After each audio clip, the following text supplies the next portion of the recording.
eedeeda handhawo si siimad la darartaan araga haytaan shucuurta baarlamaanka iyo dowlad goboleedka koonfur galbeed dhammaantii eedeeda aan faylata maalintii lamaad ee dhageysiga musharaxiintu sidii siimbiga kala socotaan waa min daqiiqadyaalku dib jeedii doona Cabdicasiis iyo meel raay Sayid Axmed Sheekh Daahir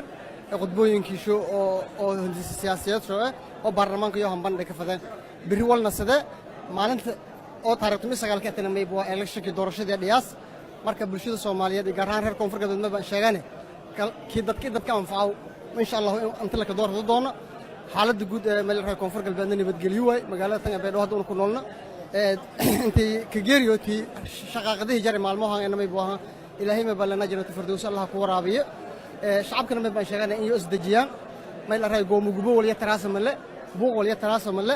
may balana meel raayis baarlamaanka isiin doorraday oo meel raayis bulshada metelay ku warsugo wal dalka danka anfacayoona sin shanaansa salaha qurbo joogtana ma baan sheegay saas oo kale yana wadankii eedan faylaya wal halawsan male dimuqraadiyad way madaxweyne oo maamul goboleed koonfur galbeed xilligii in koreeyay hadda la doorado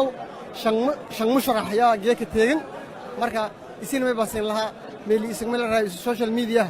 isig meel raay ku dhibaateeyay fadeeno meel raay ku fooday fadeen in is samaanto ku sheegdan taas ku codsade codsiga oo siyaasiyiinta ee xamar emailo jar yoon in is dajiyaan nan koole walna gada fad kursiga siis binaba ma meeshal ku haw meel raay 20 qof ama 30 qof ma wada deega hal qof leh deega fad marka nan kasta basalaad ilaahay inuu tukudo ilaahay inuu tugoy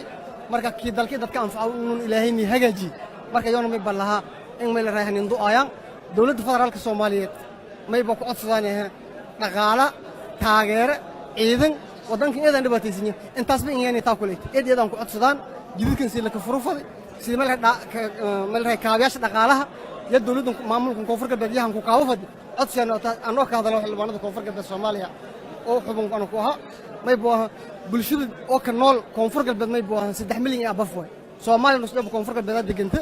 marka may balana ilgoone in la ka fiiri in meel raay isu la garab surumo madaxweynaha uu doorano inta ka bahan in la shaqeeyo taasna codsiga oo dawladda federaalka Soomaaliyeed aanu ku codsado tan kale may bulshooyinta caalamka may baan sheegane in meel raay isu koonfur galbeed nabadna hadan si haada doonto ilaahay idin shay intii yaraytay maalmoon qalaasada jartiin bulshadii markii uu la hadalnay mas'uul waraysanin yooba ku qoomumeeyahay marka may balanaha ilaahay si nabadgelyo in ka dhamaay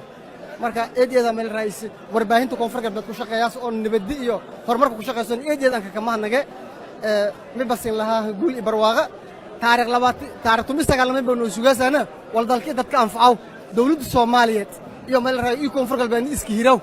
oo wajih cusub yaa ilaahay idin sheeno sugaasan eedeeda sin salaame eedeeda ma sinii wali bahay xildhibaan Bashir oo ku mid ah xildhibaanada baarlamaanka maamulka koonfur galbeed